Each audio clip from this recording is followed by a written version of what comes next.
Hi, my name's Israelson, and this is my final vlog post, number 7.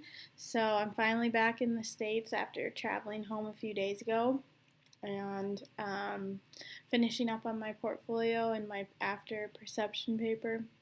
And I've done a little bit of self-reflection since being home. So I thought about before the trip and why I signed up for the class, and initially I thought it would be a good break from nursing and not related at all, and I would get to see new sites and see some sites that we learned about in history class. But it wasn't until actually going on the trip and learning about the trauma and the grief um, that I realized I could use this knowledge in my day-to-day life, and especially in the nursing practice.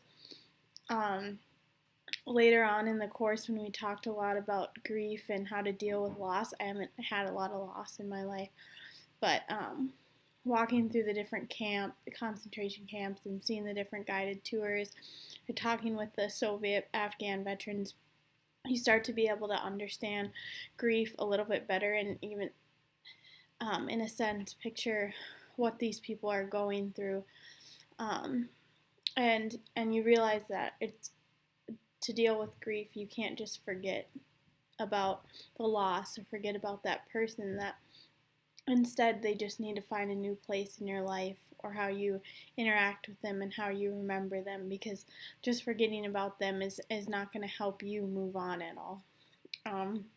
So that was a big thing.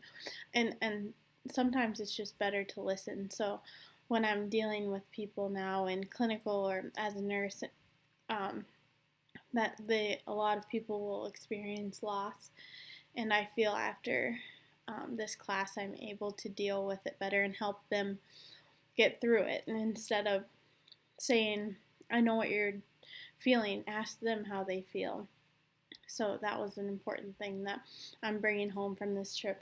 And another thing that really stood out to me was the friendships and people I met along the way.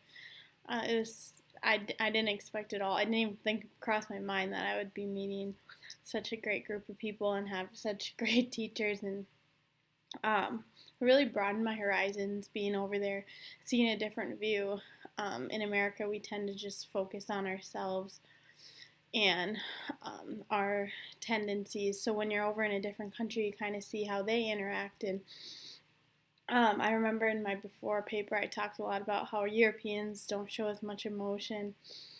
And I mean, it's true, they aren't as loud or emotional as we are, but there's a reason for it. And so during this trip, you gather this new knowledge, and through our lectures and our class discussion, you see other people's viewpoints, and you start to understand why people think a certain way.